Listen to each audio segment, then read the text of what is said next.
gentlemen, welcome to yet another installment of It's Me Speaking to You. I am, as always, your ever-faithful host, Mr. Jeffrey Wilson, coming to you live and direct from the gateway to the West. And that is exactly where we're going today, folks. We are going to the West Coast, where this company is headquartered. This young lady is doing very big things in the world of music, motion pictures. She heads up TG Management, where she works with a myriad of artists, including individuals such as Curtis Young, the son of music icon Dr. Dre, who will, I believe, soon be playing Dr. Dre in the motion picture Dog Pound for Life. And she's also working with Freeway, Ricky Ross, who was also on the show not too long ago. Ladies and gentlemen, please welcome to the program, Mrs. Tiffany Gaines. How are you, Mrs. Gaines? Hello, I am well. I'm well. How are you doing? I am doing very well, very well. You are obviously out there in California. How's the weather out there today? It's actually nice. The last week was horrible. I think it rained for 4 days straight. Ooh, yeah, we had a little bit of rain here. I don't know if you've heard that the St. Louis area got almost washed away here a couple weeks ago, but the water has receded and we're doing well. But it's good to hear everything's going well on the West Coast there. Like I said in the beginning here, you head up TG Management. I mean, it looks like you got your fingers in quite a few things, but one of the more prominent things you're working on is TG Management. Tell me about how that got started. And like I said, you are working with cats like Curtis Young. You guys have a lot of big stuff on the horizon. So if you don't mind, how'd you get started, and what do you guys have going on? Well, okay, so as far as the 4 clients, Curtis is one of them, and then there's Freeway, Rick Ross, and there's Christine Storm, and there's Miko of Rick Ross Music Group. So you want me to give you the long version, or you want me to give you the short version? Well, no, I got all day. I mean, I got all day. I'm sitting, it's digital, but, I don't want to take up too much of your time, but, just kind of how you really kind of, how you got your teeth, sunk into this, because this is a very obviously interesting business. You're working with some heavy hitters. How did this come about? Well, it all came from introduction, and I will tell you, let's start with Rick, okay, because a lot of people, when they first see me, they go, "What? Just why? Why would you represent that?" Right? So when I reply, it's always, if you know the beginning of the story and then follow through when I came on board to the current state, which is the destruction was the past and now is the redemption, Absolutely. right? Absolutely. That's what brought me together. But to say that's what brought us together, but to say who really made that real introduction, it was Suave Churchill. So he's currently the president of Rick Ross Music Group. Partner, friend, you name it. He's a good guy, and he probably asked maybe 10, 15 times for me to look into having a conversation with Rick, just really understanding who he was and what he represents, and then possibly managing the business. Well, and it's good that you have, honestly, that deeper understanding. You weren't so judgmental about his past. Obviously seeing, the redemptive qualities of what he's doing and, really knowing all about him. I happen to be, just kind of a nerd on, honestly, Death Row Records, the whole origins and everything. I mean, Freeway Rick Ross played a very crucial role in introducing some of the founding, the foundation, a gentleman by the name of Michael Harris, a.k.a. Harry O. I don't know how exactly all that occurred, but he was pretty integral in getting some pretty key figures together in the building of Death Row Records. So, outside of his, criminal exploits, he's definitely, like I said, played a very crucial role in the music we listen to today. Absolutely. Yes, he has. And that's why we looked into Rick Ross Music Group as an additional support. I'm not going to say it's the main focus, because right now his main focus is the youth, and then of course there's the felons, the 3 strikers, those who've traveled down this path, or currently traveled, or currently are right now in this moment traveling down the path that he once did. He's trying to reach them. So I speak to kids, to the youth, to a lot of females that are going down the wrong path, and what I've noticed, if I go to any type of speaking engagement, I'm trying to talk to a felon. I'm trying to talk to a 3-striker. I'm trying to talk to a man, for that matter. They're going to look at me in a certain way, like, okay, like, what have you done, though? Right. Right? So I kind of felt like that was one of the additional reasons why I said I have to be a little bit more open-minded because he could be my missing puzzle, right? So when I started seeing the effect that he had when he would go speak, there would be tears. There would be men that appeared to be so strong when I last seen them, and then when they get to him, they just break down and just tell all. That's when I knew, okay, there's power. Yeah, he's been there. That definitely helps, yeah. Absolutely. So with Rick, it really just became, I sat down with him. We met at a Denny's, and we had a conversation, and it just went from, hi, how are you? I mean, I've seen him around, don't get me wrong. He came to several of my events, always showed his face. That smile's addicting, very charismatic individual, and you just would never think that he was who he was. But when I sat down with him and I heard his story, and he just kept it real, when that moment happened where it's kind of like that, something clicks and says, yep, this is it, right? Some people say, hey, this is God putting two people together. I looked at that and I said, yes, this is what needs to happen, and I'm going to start building around that. When I looked at the back end, the business end of everything, it was messy. It was. Social media was handled by, umpteen people. There was it was a big mess, and there was a lot of shows that are being booked here and there, and then, I didn't know you booked there, and you also booked him here. So I had to do a lot of cleanup, clean house and whatnot. But right now, it's running smooth, and he's enjoying the space. He's enjoying the results. When he has his book, right? The his book that he's written that he's also publicizing. Correct. And like I see him, autobiography. Yeah, exactly. Yeah, and I see him all over, the old interweb and face space. Like I said, he was so intimately involved in, West Coast music. People don't know. So I see him, on the set of Straight Outta Compton, hanging out with, Dre or Snoop, or you know what I mean. He's very interesting, man. Like I was talking to him. He's just on so many different levels. Like I'm a history nerd, so like I understood the whole MENA Iran-Contra aspect, and then like the music part. Like he's a very, very interesting individual. So again, I thank you for helping get him on. Absolutely. Yep. And then there's Curtis. So Curtis, his situation was a little different as well. I met him through a mutual friend, and the opportunity came up, hey, what do you think about managing me? At first, I remember doing some research on him, and he was hood surgeon. And, there was some hesitance there because there was like a couple of things that have been said that I wouldn't really take to. And I was looking at the whole rapper situation, with Blazers Entertainment. I don't know if you've done research on my marketing company that I started. This is how this whole thing started. I was dealing with a lot of rappers.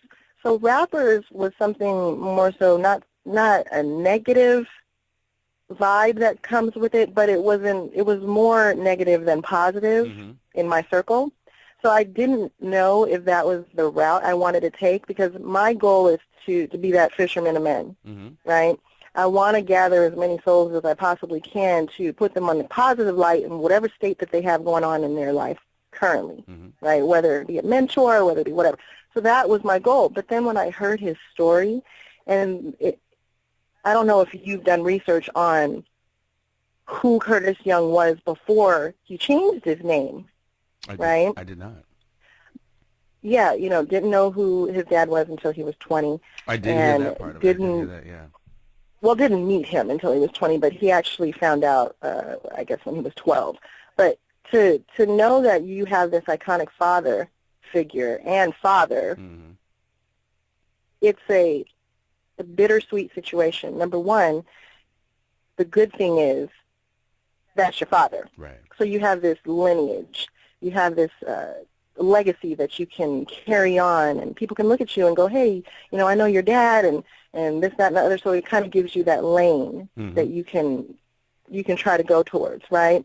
But then the second situation is an issue. How do you escape out of your father's shadow? Right. Can you compete with him? Will you ever cross that path to where your name, Curtis Young, hold enough weight to where you don't have to say Dr. Dre. Right, right. So it's very bittersweet. That's definitely but tough. There was That's also definitely a tough road there. I mean, absolutely. it's big. I mean, monumental shoes to fill. And he's not really trying to even fill it, like you said. He's trying to create his own lane, which is tough. But from what I've heard, he's doing what he does. It doesn't help that he looks just like him either.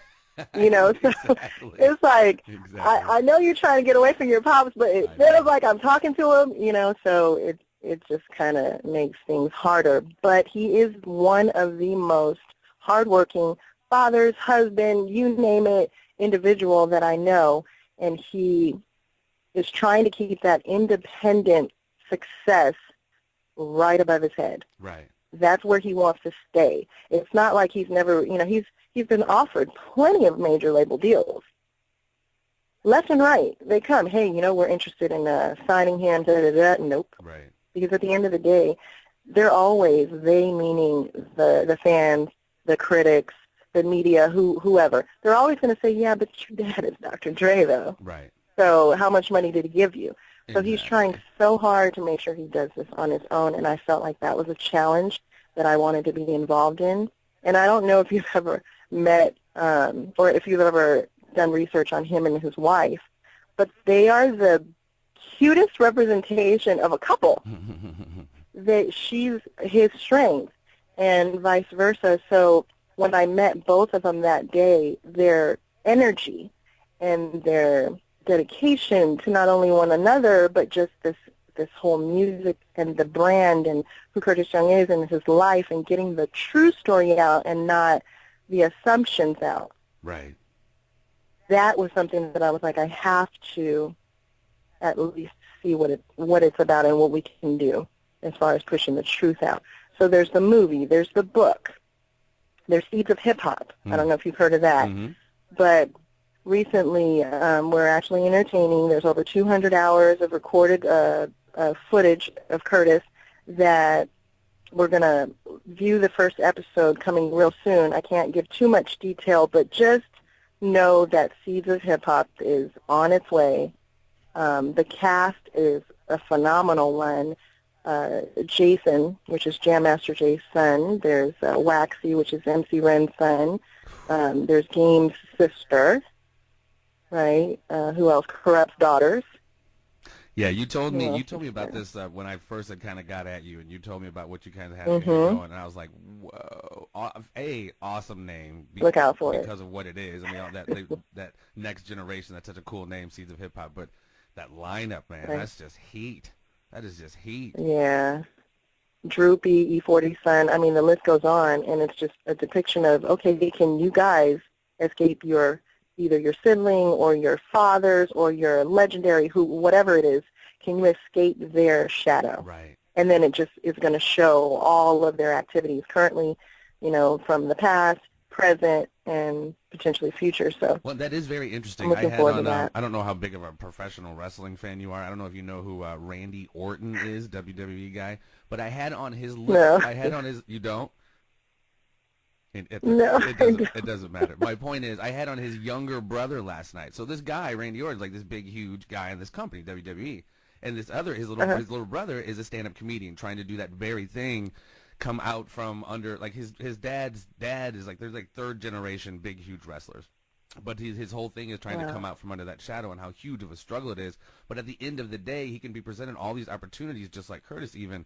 But if he, for lack of a better term, sucks, or if in Nathan's case, if he's not funny, he can be presented all the opportunities, but he can't make people laugh. And the same with Curtis or any of those people on the Seeds of Hip Hop. I'll be anxious to see that because it's such a great platform, and it'll be interesting to see, will they rise to that occasion? And you forget their last name and forget that this person is just plain talented. You know what I mean? It's a tough thing. It's got to be a tough thing. It is. It is. So we hope that we can do it. I mean, he's everywhere right now. Oh, yeah. If you haven't noticed. Has he started shooting he's appearing on a lot Dog Pound for Life yet? Mm-hmm. Okay. The Dog Pound for Life, what we've done is decided to kind of step back because we noticed it was a little bit premature as far as its release. I think the hype of Straight Outta Compton came out everywhere.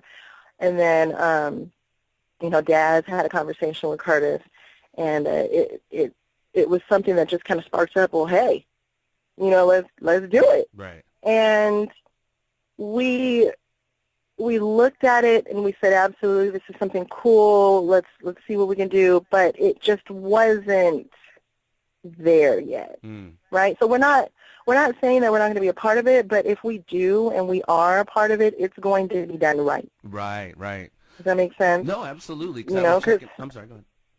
Mm-hmm. Go ahead. No, I was just checking on not only like that cast, but obviously there's no affiliation to the Tupac biopic All Eyes on Me, but I believe Idi Amin is playing a role in the All Eyes on Me, and that was pretty much a quote of his. He's like, man, we got to make sure this is done right. I mean, if it's going to be done, it's got to be done right. And, that's true. It has to. It absolutely does. Yeah, it has to be, and it just wasn't quite there yet. And we have to also give the respect of the role that Curtis will be playing, which is his dad, that we would have to involve Dre. Right. We would have to get the inside scoop and his okay to even go, to even give it that green light. Right, right. So before we go there, we just had to, like I said, stop on the brakes a little bit and say, okay, let's stop. Because if you notice, it was everywhere. It was on the tabloids, all over the place, and all of a sudden it just disappeared. Yeah. Well, like I said, that's what happened. We just said, you know what, Pump the brakes a little bit, yeah, because it was I thought it was a fantastic idea because, like I said, I'm a huge nerd of it. Like I've watched all too many hours of, Welcome to Death Row, just whatever. I just think it's I actually met in college, and I'm a good friend with a gentleman by the name of Nalier Van Brunt, whose dad, Jonathan Van Brunt, was the vice president over at Solar, so he obviously knew the whole Dick Griffey, the whole lineage of how, Death Row got started, et cetera. So it's just, I've always just found it fascinating. So some of your other talent you said you have there, you have Nico, and what else you got going? Nico is, I don't know, I think he's the ultimate package. I mean, he can sing, he has this great look, young, vibrant, but whatever words I choose, I don't think that I can properly describe him. He, as well, is one of the most hardworking individuals that I know. We're currently working on this album. I told him I want 5 songs that we can actually push out as singles, some nice, hot, sexy, beautiful videos that we can put together. But, of course, we want to do it right. So he is the only signed artist on the Rick Ross Music Group roster. Everyone else is just strictly distribution. So with that being said, we want to be careful. If however we portray him, we want to just make sure that he is shown in the best light. So you can expect some hot and sexy sounds from him, though. We just finished this R&B track. It's phenomenal, sexy, beautiful, all that. We're already planning on the video aspect, who's going to be the leading lady and whatnot. Then we're going to do a club joint, for the DJs, and then we're gonna see what else we're looking for producers to work with. We need a different sound. He has a very similar sound, and he's no amateur. Right. He's worked with, he's toured with Jason Derulo. He has a song with Future. If you do your research and just type in Miko, you're going to find all types of stuff that he's been involved in. Okay. So we want to be careful with that because we won't want people to come and compare and be like, oh, you went from that to this? Yeah. We want people to say, wow, you went from that to this. Right. So that's true. You look never out for him. do get that second chance to make that first impression. So that's definitely when it comes to marketing someone's image like that, you definitely want to make sure it's locked in. Exactly. And then there's Christine Storm. So Christine Storm, I think she's Superwoman. I'm pretty sure she is. Okay, I think she was like the original Superwoman. She has 8 companies. Thank God I only help with the entertainment and fashion side. So music-wise, we're getting ready to work with some major sporting events where she's going to be having some performances and appearances. That's pretty much all I can say about that, but just expect some woes. How did they get there? Nice. Okay. The big T's, the big T's. And then, I like it. Man, just follow the movement. She has friends in just high places that you just don't know where they come from. And she lives in Reno. Wow. So what do they call Reno? The smallest, biggest something. I forgot what it's called. seeing the world, but either way, there's so many owners of elite companies that live in Reno, and she dines with them. Like literally, her and her husband John, they're just like, oh yes, that legend over there. Yeah, we had lunch last Tuesday, and next Monday we're going to be, So you just have nothing but a land of opportunity with her. But what we're focusing on is her music career and her clothing line, Clubwear. So Clubwear, at the end of this month, she's going to be at the PGA Golf event that's going down in Florida. I don't know if you've heard about it. But she's showcasing there. And then we're really big on her charity, Jam for Joy. It's pretty much catered to helping the youth, kids, with anti-bullying, leveling the effects of anti-bullying by providing these concerts and festivals and accepting donations to help supply the kids with new clothes, shoes, maybe school supplies, whatever is needed to help their life just be a little bit comfortable. And then she's really focused on that because in her childhood growing up, she's seen the effects of it from her sister and her brother. I think her sister was obese, right, which we can start going back to Vanessa, which is Curtis's wife. She went through bullying as well as a child. So it all ties in to everybody's life. Everyone has their closets that when you start opening them up and looking and going, wow, I can actually do something with your past experiences and turning it into something positive. Let's work with that. So look out for Jam for Joy. You can go to her website, jamforjoy.com, and look out for her surprises. Very nice, very nice. See, that's cool. There's like not just a, almost like self-promoting element. There's like, you guys kind of have a civic-minded, giving it back, paying it forward type aspect of it too. And that's always a positive thing, man. Always creates some good karma for you, and that's cool to see, man. It is very cool to see. Congratulations, and I'll be definitely keeping my eye out for all of that, because that definitely sounds quite fascinating. Thank you. So, 2016, obviously, I mean, you kind of described what you got coming up. Is there anything else you want to plug or throw out there that have planned for 2016? Oh, yeah. I want to talk about 2016, the Freeway's Break Free campaign, okay? You can go to freewaysbreakfreecampaign.com, exactly as it said, exactly as it's spelled. You can go there and look up under, just pretty much read up on what we have coming up. Okay, that's where you can follow Rick's movements. We're going to involve several of not only my clients, but other clients like celebrities. We're going to do celebrity basketball games. Break Free, it's talking about breaking free of everything, but starting from poverty. That's the source. I don't know if you know or if you're familiar with Philippe Matthews, the Oprah of the Internet, but he has this. I'm not. Okay, well, he has this concept from the How movement, which he's the creator of, helping ourselves win. It's called generational poverty, okay? And generational poverty is basically, as a child, you grow up.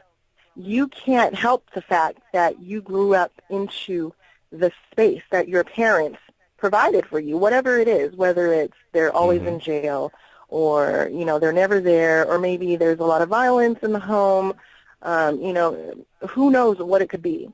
The child does not sit there and raise their hand and say, I want to grow up to be poor, right? Right. They don't raise their hand and say, I want to grow up to be a thief. I don't want to grow up to be this person filled with domestic violence in my home, or I don't want to grow up being a drug dealer. Now, when you're placed in that environment, how do you help those people? Is it really their fault? As a child, I'm not talking about those who are adults and they know better, but as a child, do you blame that child, or do you help them? Kind of like the difference between being righteous and being right? So if I see a child stealing in a store, me as an adult, am I going to go tell the customer service individual, or not customer service, the rep or the associate there, hey, that child over there is stealing, without knowing the circumstance? Is that going to help that child?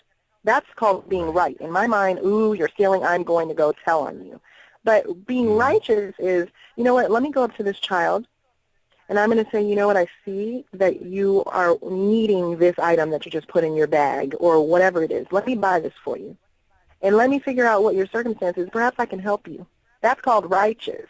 You didn't judge them for why they did it, but you still stopped them from stealing because you turned around and you purchased it for them. Now, that's a perfect world, right? Not everybody's going to do that. Right. But through the Break Free campaign, I came up with these 5 categories, which I feel like are so important.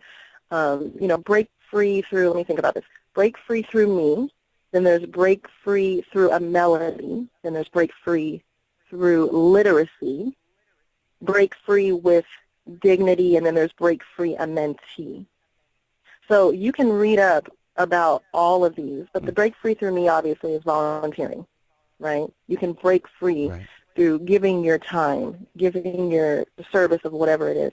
Break free through melody is obviously going to be concerts, festivals, us getting a bunch of celebrities together, artists that are well known in the communities, and we're going to bounce from state to state and hold these break free events, right? And there's break free through literacy, where we have our programs set up and we're getting nonprofits together and we're offering all these programs at no cost to the individual to just help them. Again, this is leading back to Rick's not being able to read at the age of 28, right? Which was very fascinating, yeah. Yeah, so now you just got to wonder, imagine if he knew how to read, would he even have gone down that route, or would he have been a legendary tennis player? Yeah, because that was pretty much what cost him the scholarship, I believe. Exactly. That's what stopped it. So then there's break free with dignity, which means despite your past, it doesn't matter. You can change. There's redemption after the fall, right? So we're going to gather, we're going to be working with Homeboy Industries and a couple of others, where you get ex-felons. You get these people who have had their past and now they want to give back. They want to change. So we have mentoring programs of this, and so on and so forth. I think the last one was break free a mentee, and that's when we're getting the kids, kind of like the big brother, big sister, or whatever it's called, the charity. You know what I'm talking about, where you get these kids and you're going to be associated with maybe up to 5 individuals, and they're preteens, obviously, and then preteens all the way up to possibly 16, 17. It depends. We're still debating on what the age limit is going to be when you can be a big brother or a big sister. But that's the goal. The goal is to break free these chains of poverty, because that's where it starts from. Absolutely, right? Absolutely. So follow our those movement. Are always the seeds of. Those are always the beginning seeds of. You talk crime and any of those things you mentioned, domestic violence and all that stuff. Oftentimes, the root is poverty. Not that domestic violence doesn't take place in affluent homes, but a lot of the ills that we talk about in these certain areas, poverty is definitely the common denominator. Right. Man, that is so very cool, Tiffany. I'm actually really. That's awesome, man. That is so cool. I love it when good people do good things, and you are actually, like I said, this isn't just for the betterment of you guys. You guys are actually trying to create change in people's lives, which is just fantastic, and help create, better quality in people's lives. That's commendable, man. Congratulations, seriously. Thank you. I couldn't have done it without people like you too. You guys help get the word out. And obviously, as this progresses, I'd be more than happy to have you on to, talk more about it. Because, this sounds like it's developing and has some, as you travel the country, it should be rather interesting. Yes. Very good. Very good. We would be happy to be on again, and I'll try to see if we can possibly get Curtis, Miko, and Christine on in the near future when they're in the midst of all that beautifulness. Then I can get you to capture it all. Yeah, no, absolutely. That would be really cool. That would be definitely cool and definitely most appreciated.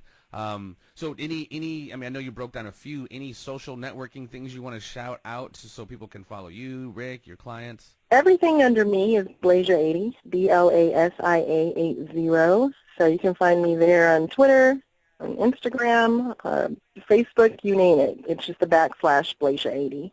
Blasia, just so most people know, was my industry name. Black and Asians, where it came from. And with Rick, that's funny. everything with Rick is Freeway Ricky. So he's kept it pretty consistent. We've tried.